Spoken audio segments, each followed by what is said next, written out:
everywhere. Welcome to the Dueling Disney podcast. I'm one of your hosts, Andee Zilmerman. And I'm the other one of your hosts, Andee. How are you? How you doing? I'm good. I'm great. I'm fantastic. I'm all right. I like your new jersey. One of the jerseys you bought at Disneyland. Mm-hmm. Okay, so when we were at Disneyland week before last, I found this jersey. I was looking for another Disneyland jersey, and I found this one instead because I couldn't find the other one. I found the one I've been looking for 2 days.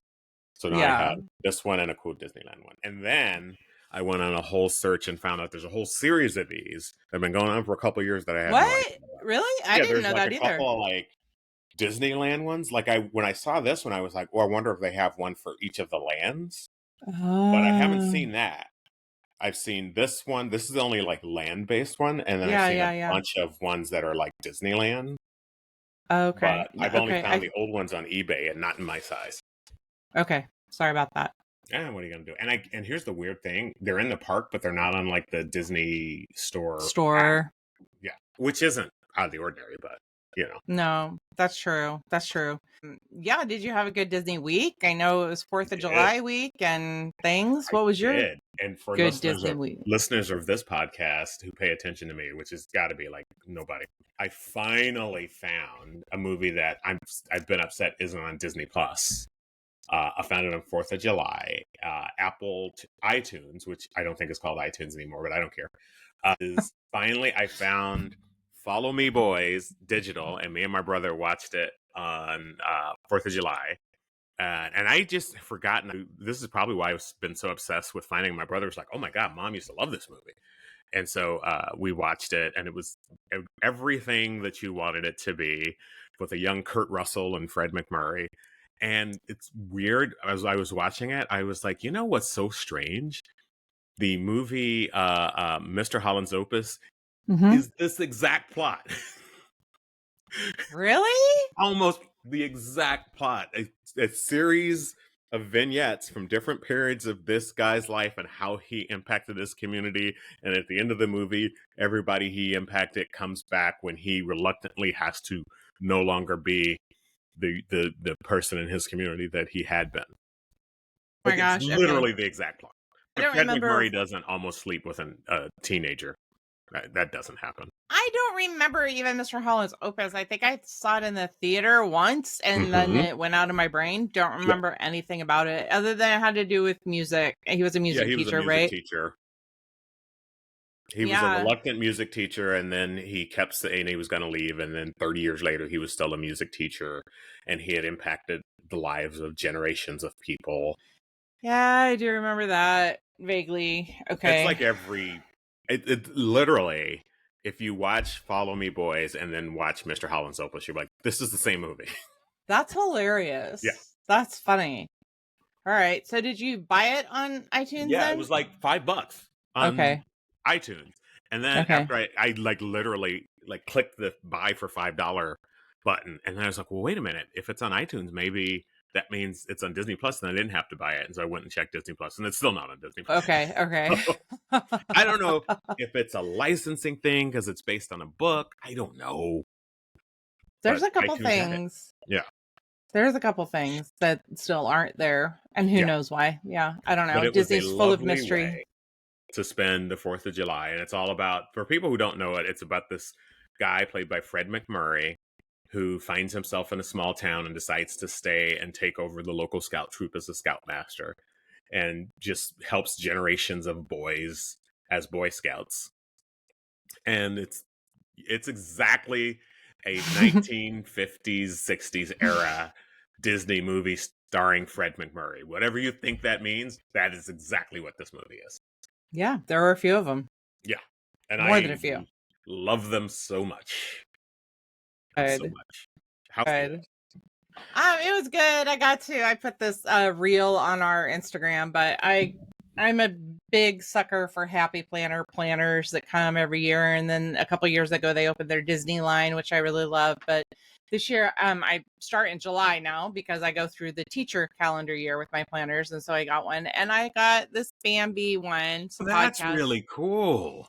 Yeah. If you're on podcast and not looking at this right now, I'm sorry, but I do have an Instagram reel on our Dueling Disney that's up, and I just like it because what I fell in love with, and it's so weird, but my grandma's house was in these colors. Like That's really cool. my grandmother's like, she had like this green as a main color in her house on like these little pops of pinks. And it just, when I saw it, it just reminded me of my grandmother. I love the picture of Bambi as a baby with his mom, and then Owl is up here. But yeah, so it's got like every month has let me find a good one. Different quotes and things. You can So call me I don't Flower know. if you really wanna. He can call me Flower if he wants to. But what I really love about these Disney planners, what's a good example? I think, well, July would be a good example, which I covered anyway. It has like Disney, like Mickey and Minnie's birthday, or Walt Disney's birthday, or 30th anniversary of Beauty and the Beast, or Lion King, or Yeah, whatever. And I yeah, like yeah, that yeah. it has those. That's So really that cool. I like that. that makes me happy, because Still everybody going needs with to the have paper this in their planners, huh? planner. That changed me. That I was doing electronic for so long, Mm. until I got the job I got in 2018, and I was missing things all the time. And so my Mm. friend's like, I have to do a paper planner. So I literally do the whole, let me get it again, but I like literally like color code everything, and it helps me remember things. That's so funny So because I'm the opposite. I always miss stuff when I had a paper planner, and when I moved it fully to my phone, that's when I stopped missing stuff. I don't know why, but something about writing it down makes me remember. And if it's on my phone, I think it was because I was paying it. Everything was fine on the phone when I was just taking care of family stuff. But once I was doing family and work stuff, everything messed up. So yeah, when the kids were at home, I had to have like a calendar on the refrigerator, our digital calendar. Everybody had a different color. Plus I had to have this one, especially for work, the paper planner. So I remember stuff there. So it's just, I don't know how my brain works, but I mean, who that's does? what I have to do. Nobody, absolutely nobody, 100% nobody. Anyway, big news though, also this week with Disney announcing that they're going to once again change the FastPass system. And I need Defunct And Land to you, come. Disney. That's what I felt like saying when I saw it. I was just like, are you freaking kidding me? However, I may have changed my mind a little bit. So Oh, interested in that because when it first happened, your text to me was like, "What the heck?" I'm yeah, like, "Okay, let's see what it is before we get upset." you guys, they change it all the time. And if you've ever seen the YouTube Defunct Land, we've talked about it before, history of the FastPass. It's so fascinating. I It's love that. That's it's one of my one of my most favorite. highly recommended YouTube videos. It's incredible. Absolutely. And it's so interesting. With the woman who went to Galaxy's Edge, which I'm only about Yeah. halfway through, but it's so fascinating. Yeah. Absolutely. The two best. I will agree with you. Two best YouTube videos right there. So, yeah, it would remember. I mean, didn't Genie just come out like the It, last time we were at D23? I want to say, I thought it Like two was it. years ago. I thought it was right. I thought they announced Genie during the reopening from COVID.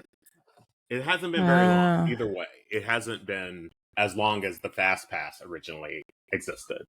Unbelievable. So, yeah, so now they're changing the thing again, which I mean, we're still not at the point where anybody fully understood Genie and Genie Well, Plus but I think that's because, one of the reasons they're changing it is because Genie was kind of confusing and had the limitations on Genie, at least for me as a frequent park goer, meant half the time I didn't bother with Genie because I didn't know if it was going to be worthwhile until after I paid for it. And I did have a couple of instances where I paid for it and it was late enough in the day where it wasn't going to help me at all. And then I was pissed that I paid for it. was not happy when they had people pay for it. And basically, what they're doing now is kind of going back to what they had before Genie and still making But you now pay you have to for pay it. for it. Yeah. So, like, yeah, But we'll I still remember keep your us saying, money. we did say, though, that we thought that previous system was a little bit better. So I don't necessarily dislike the new system they've come up with. I just would rather not have to pay extra for it. But I'm sure a lot of people would mhm.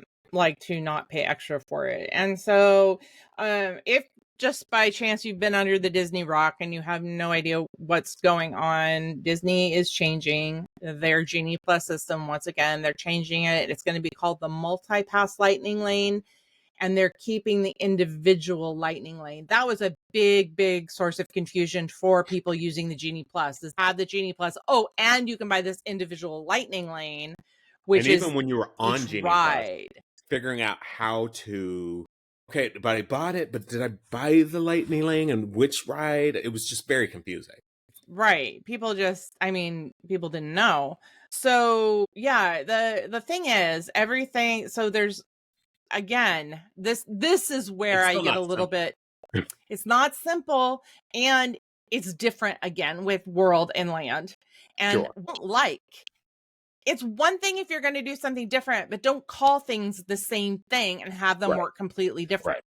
I don't like that. And I think part of it from a Disney perspective is the number of people that frequent both Disneyland and Disney World are few enough that there's only a handful of people who are going to get confused by the differences. But people like you and me, more you than me, because I am 90% Disneyland and I go to Walt Disney World every 2, maybe 3 years. I think you're at each park multiple times a year, right? And so for you to sort of navigate in your brain the distinction between the two systems at different parks is just a huge pain in the butt. Yeah. And telling people what it means and things. And there's a lot of information out right now on it's changing. It's changing for both parks, both world and land. I can't even say parks because that's like 6 parks I right there. just go Anaheim and Orlando. Anaheim and Orlando. Okay, fair enough. It's changing on the same day. So July 24th is when all of the things change. Okay. But just like with Genie Plus, things are going to be different. Plus, and well, this is where go ahead. Let's define our terms, and that might make our conversation easier. The terms we're going to use today for Disneyland Park and Resort, we're going to use Anaheim to discuss both Disneyland and Disney California Adventure, and Orlando for the purposes of this conversation. We're going to refer to all of the parks and the environs of Walt Disney World in Orlando, Florida. The new system we will be referring to as Lightning Lane, even though that's a component of the Genie Plus system. And the old system we're going to be referring to as Genie Plus. Does that make sense? So when we're talking about Lightning Lane, that's the new system. But multi-pass lightning, you got to have multi-pass lightning lane versus individual lightning lane. But they're both two different things. Right. Yes. One thing that is going back to how things were pre-Genie Plus in Orlando is that you are going to be able to make multi-pass lightning lane reservations 7 days ahead of your stay if you are staying at a Disneyland or Orlando Disney Resort. Right. 3 days ahead of time if you are not, if you just have a ticket. And way back when it was what, 90 days? Like, so this it was like so far in advance that I'm like, how do you even know life is going to be around? I remember in the old days, people would like set an alarm for like 6 in the morning to jump on. There was like companies that, travel agencies that would do this for you. Yes. Like it was a really complex, complicated system. Yes. And I wonder if some of that's going to come back as well. Well, so here's one thing where I think it might be a good thing. Okay. I hope I'm right in this. To make sure people understand what you reserve, what you are reserving is Lightning Lane places in the line for the popular attractions. So because this might be somebody listening, it's their first time to the park. So what you do is you can 7 days in advance, if you're staying in Walt Disney World Hotel, go online and reserve go online and reserve your place in the queue for Haunted Mansion, for what are the other? I keep thinking of Disneyland for Pirates of the Caribbean thing. For a variety of rides, and that way, when you go to the park, you're going to ride those rides on X date. I am going 10 o'clock. I have a reservation to go to Haunted Mansion. Yes, and as long as they are operating, you will be on that attraction. Right. And that means you don't have to wait in the long line. There's a shorter line for you that bypasses the sometimes multi-hour wait for an attraction. But just like pre-Genie Plus, you are only going to be able to make get one experience from the e-ticket rides, right? So you're getting 3 reservations to stand in a shorter line, but only one of those experiences is going to be e-ticket. The other 2 are going to be other attractions that you can pick from, which really aren't hard to get in on a standby. Okay. Right. So basically you're paying for this multi-pass lightning lane. And in Magic Kingdom in Orlando, it's Big Thunder Mountain, it's Jungle Cruise, it's Peter Pan's Flight, Space Mountain, and Tiana's Bayou Adventure. And let me tell you, the only reason I would buy it is for Tiana's Bayou Adventure, just to make sure that I can ride it at least one time because it's brand new. I don't care about all the other stuff as a repeat goer. Right. If we've been on those multiple times. Right. But if it were my very, very first time, it still doesn't matter. You still have to just pick one of those. Right. One. Now keep in mind, because a lot of times, again, for folks who haven't gone, that doesn't mean you're not going to ride it. That just means that your wait is going to be significantly longer. And so you can still walk up to any of these rides and wait in line and get on them if you don't have these lightning lanes. But the difference is between being able to go at 10 o'clock and be through the whole ride at 10:15 versus having to get in line at 8 o'clock to ride it at 10 o'clock is you're going to burn a couple hours waiting in that line. Maybe not a couple hours. Like the 2-hour line is pretty rare, but it's going to take some time to get through the line. You can start making more after your experiences are done. So it's not like you just get the 3. You can still, but your chances of getting one of those e-ticket rides again are pretty slim. Now, before Genie Plus, when all of this kind of stuff was free, people found loophole after loophole of ways to get around the rules. Okay. And so what I'm wondering, and I hope this is where I'm right, is if by paying for it, some of that gets lessened because people aren't going to want to fork out the bucks to do whatever weird things they were doing in the first place. Again, before it was like 60 days in advance, and now it's 7 days in advance if you are staying on property, and 3 days which if you're historically in Orlando, right? And we checked this morning, staying on property doesn't give you any advantage in Anaheim. But at Orlando, I would say the highest percentage of people are staying on property. So the 7-day in advance gives you a little bit of an edge, but I don't know that it's as huge an edge as it sounds like. Because so many people are staying on property that the 7-day advantage, I think you're still with probably the majority of people booking. Now, if you don't have the Disney World or the Orlando Resort, hotel, then you're really at a disadvantage if you can only do it 3 days in advance. And you're still at more of an advantage than somebody's going to do it day of, which, now let's go to Anaheim. That's what you do. You still do that, just like with Genie Plus, you have to do it same day. So nobody has an advantage over another for It's making the reservation. Yeah. What I can't figure out yet, or I haven't been able to find, is as of now, Genie Plus at Disneyland Anaheim includes your photo pass. And in Orlando, you still have to purchase the photo pass. So I don't know at this time if Disneyland is keeping that feature. I would imagine they are, because photo pass is such a less of a big deal, I think, at Disneyland. In Anaheim. Here's the other thing, another aspect of this, and I'm curious what you think, because it's going to impact us. We're planning a trip to Orlando in October. Is you have 7 days in advance if you're staying in the resort to make your reservations, but when you hit that 7-day, you can make reservations for your whole stay. So, it did say that, but I don't understand so basically, how. Let's say you're staying for 7 days. Let's say let's just make it easier. Let's say you're staying October 8th through 15th.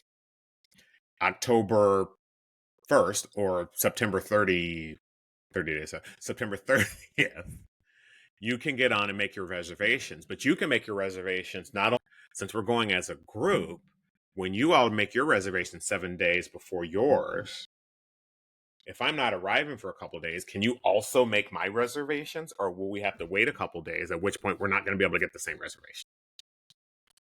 I don't know, but our situation is going to be different anyway, because of our tickets and how we get them. So I don't know. I don't know how that works. Yeah. I would assume not, because I would assume that when I have, well, you don't have to make reservations anymore at Orlando to be in the parks. So I'm not sure how that works. Right. Because in Anaheim, you have to make reservations for the park, but that's gone away. But I do know how it will work, though. I would still need your information because everybody's got to be connected on my Disney experience. Right. But your reservation for your hotel wouldn't show up until 2 days after ours. So I think that's how it would be all together on that. I don't know. Answer to that question. That is a good question. And it's happening so soon that we're going to have to figure it out. So one of the things we, Andee and I, and Ed, Andee's husband, are going to be at D23. Again, if listeners want to meet up and hang out there, let us know. And I had originally not planned to go to the parks because if you've been to D23 before, it is busy from the morning to the night, and I'm going to be way too tired.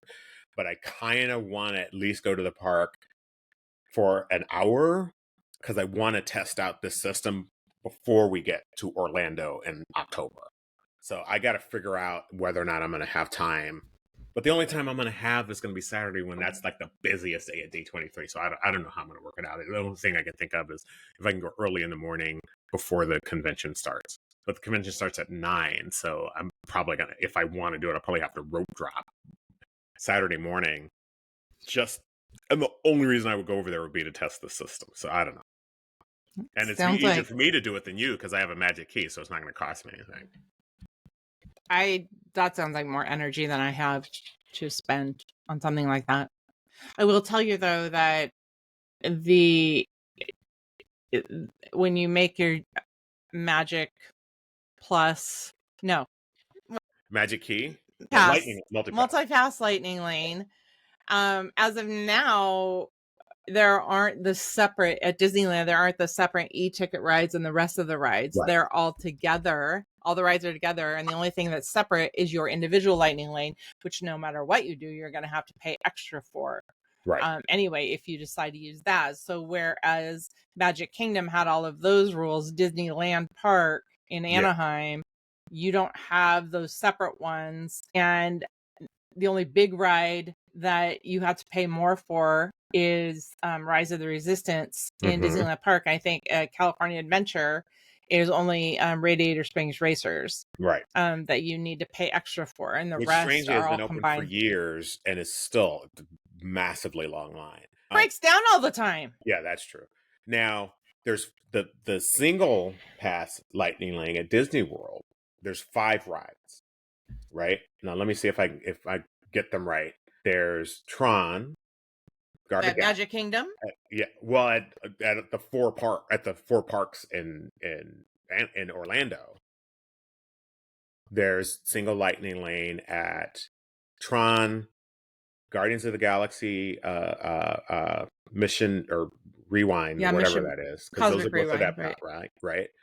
Avatar. No, Tron is at Magic Kingdom. Okay, so Tron at Magic Kingdom, Guardians of the Galaxy at Epcot, Avatar at Animal Kingdom. Flights of Passage. There's 2 more. Is it Rise of the Resistance, which is at Hollywood Studios, right? Mm-hmm. And there's a 5th. It's at Magic Kingdom. Attraction. It's Snow White's Mine Train. Snow White's Mine Train at Magic Kingdom. 7 Dwarfs Mine Train. Sorry. Mine Train at Magic Kingdom. So those 5 are single pass lightning lane, which means you have to, you can still walk on them, but if you want a lightning lane, you have to pay individually to get in the lightning lane for those. Now that could get super expensive, particularly for a family. Let's say, and that price is dynamic, right? So let's say there's a family of 4 and they're charging $20. That's $80 right there. Yep. Right?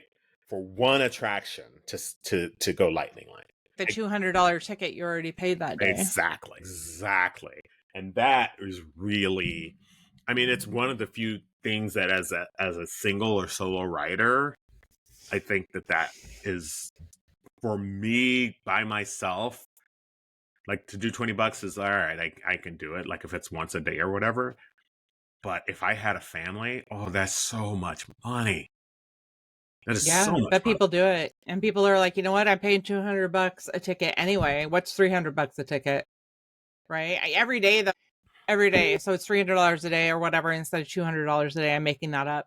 And the other thing we don't know is how much this is going to cost, and we won't know that until July 24th when they actually open this. We're just assuming it's going to be about the same price that Genie Plus is now. And again, it's going to waiver depending on the season that you go.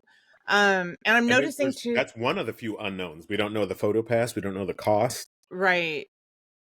And that's at Land in Anaheim, because you will still have to buy your photo pass, Magic Memory Maker photo pass if you want that.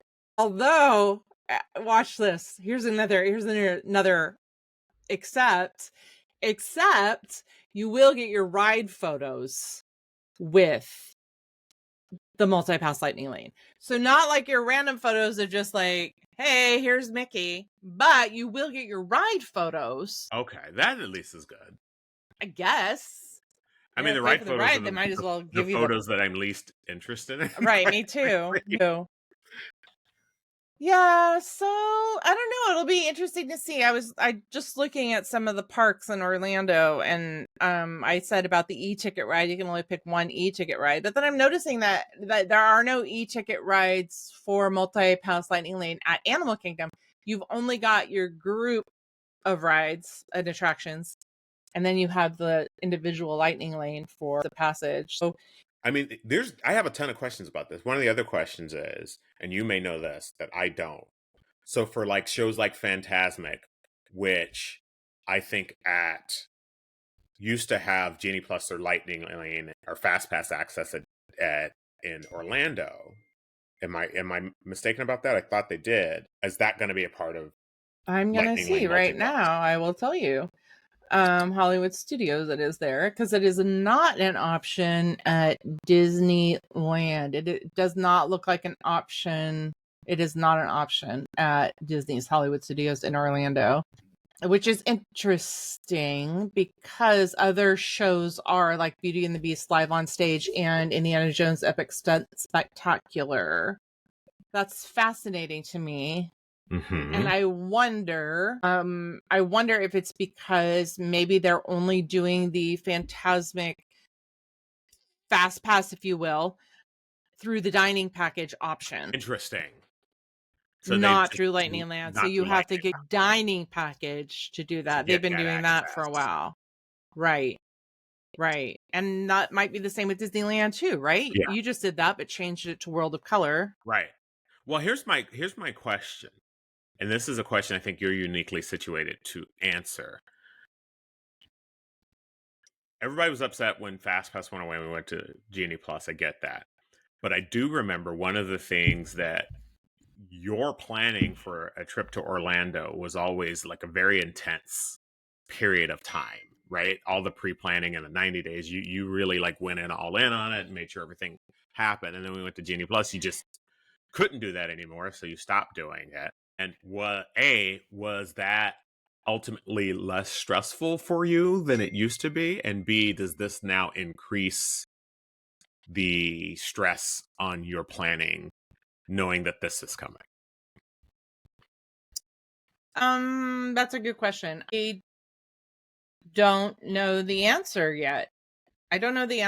I think it's less stressful because it's only 7 days in advance. I think that makes me a little bit less stress. That 60 days in advance was a little too much for me because at that time I really didn't even know what park we wanted to go to at which day. I was like, I don't know. I don't Right. know what the weather's going to be like. I don't know what our dining reservations are going to. There was so much I didn't know that depended on that, and I didn't like knowing that 60 days ahead of time. That was a little bit stressful for me. Right. 7 days might be doable. 7 days might be doable. But again, we're going to have to come up with the what ifs of our tickets are all going to have to be linked. Right.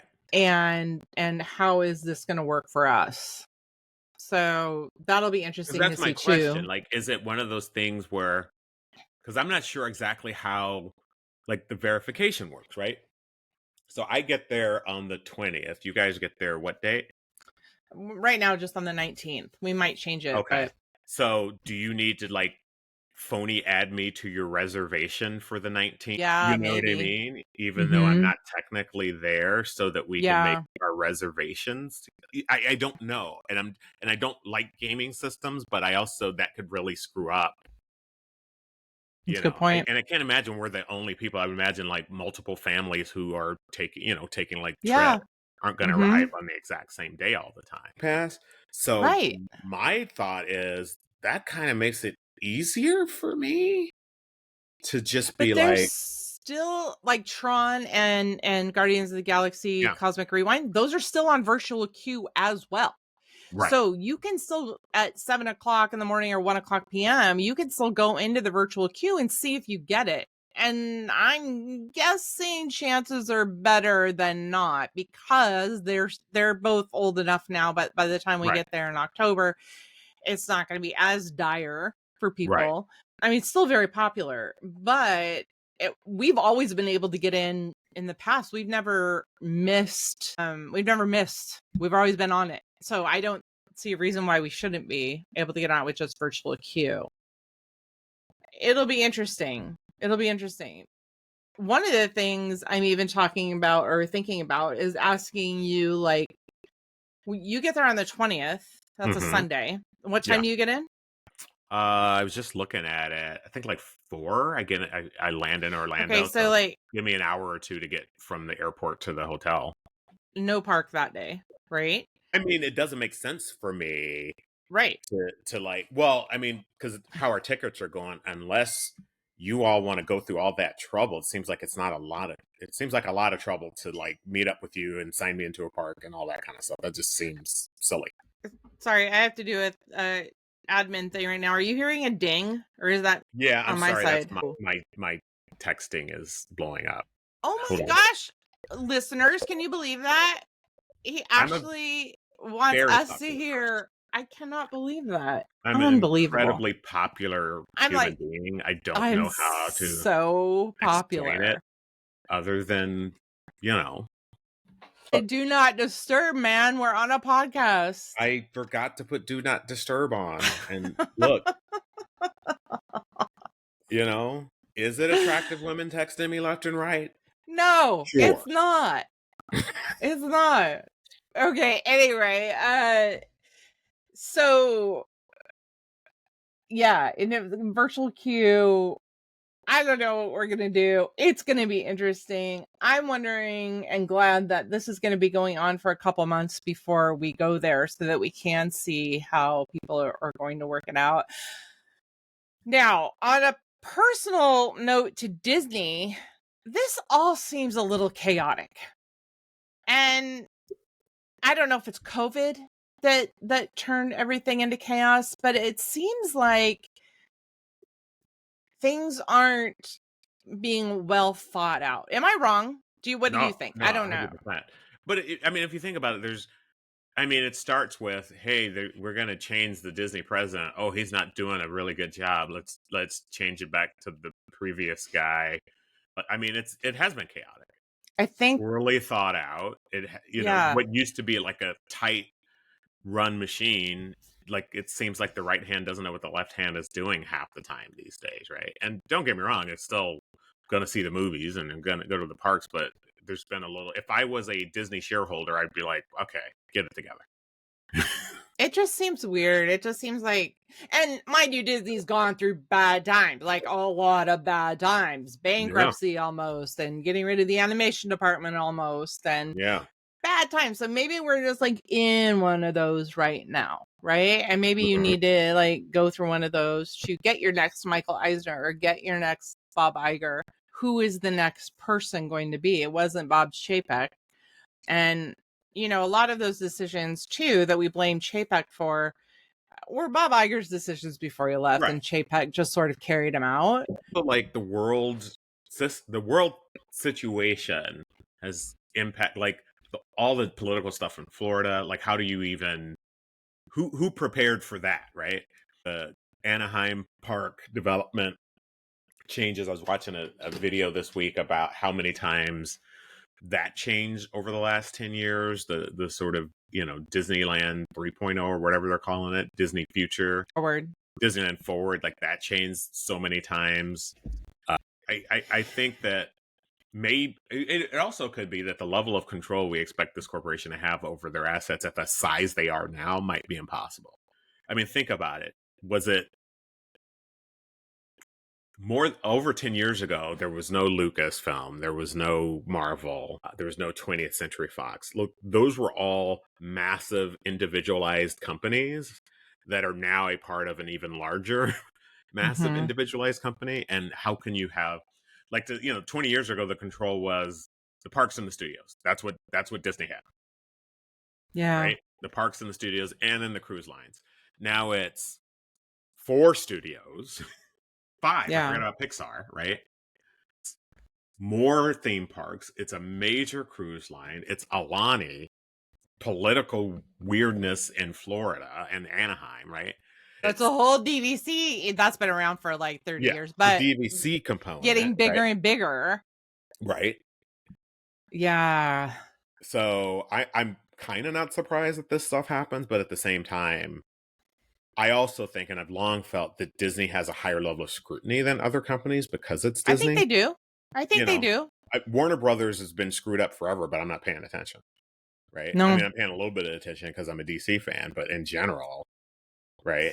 But I don't depend, and a lot of people don't depend on Warner Brothers for carrying their childhood and the magic of the magic, right? I'm sorry. No, DC I'm sorry. I know. Okay, yeah, I get it. I get it. I get it. Okay, I've had to suffer through 10 years of Zack Snyder movies. You've never had that experience. Have you had that experience? No. You don't know how crushing it can be to have to watch Superman snap a guy's neck. Okay? You need to be having a picnic. I don't want my Superman to be snapping his necks. I know. I'm sorry about that. Okay, you're right. I know you're right. I'm sorry. I do expect a lot out of Disney, just like people expect a lot out of their Lucasfilms and a lot out of, you know, everything else that they bought. Yeah, there's a distinction between, like, because I'm the first person to say, like, these Star Wars people who hate women, I'm like, yeah, we could do without you. But I do think Disney, just because of it, and you're right, because of its sort of hold on our childhoods, has a level of scrutiny that other companies just don't. Like, I often say, we all know who Walt Disney is and have an image of who he is. I mean, who knows Jack Warner, right? Like, nobody cares whether or not Jack Warner, you know, did this thing and, you know, was against communists in the 1940s or whatever, right? So that higher level of scrutiny, I don't know that there's a let's pay attention to the Warner Brothers Corporation podcast. Like, just two fans, right? Like, it's not DC Comics, sure, but not like the Warner Corporation, right? I know. But maybe it's too, with the rest of the world being what it is right now, which is completely chaotic again. And yes, we go through these, they're cyclical, and it seems like we've been in this one for a long time. But yeah, you just kind of wanted Disney to be your safe place, and it's just hard to see them being chaotic too, I guess. Yeah. So, but you know, at the end of the day, it may appear chaotic, but we just went to Disney in Anaheim for 3 or 4 days and had a great time. Yep, we sure did. Like, 5 out of 5. No notes. I always have a I great just had a time. That really is good true. time. I always have a great time. So that's a good point. That's a Yeah. good point. All right. Well, now we ask our community duelists, what do you think? First of all, what do you think about the multi-pass lightning lane option, the big Genie switch? And then what do you think? Is Disney still your safe, happy place in this chaotic world that we are living in? Hopefully it's not bringing the chaos too much to you. Then again, we're about to go to D23 Ultimate Fan Expo, and I expect nothing but chaos. I do this to myself. Look, I'm about to back Comic-Con and D23. And so I'm about Uh, to drop myself into the heart of chaos for the next month. okay, so duelists, you know what to do. Let us know how you feel. Subscribe if you're watching on YouTube and or go to one of our social medias on Facebook at Dueling Disney. You can join our Facebook group, Dueling Disney Community Duelists, and you can find us on Instagram or Threads at Dueling_Disney. To all who come to this happy place, welcome.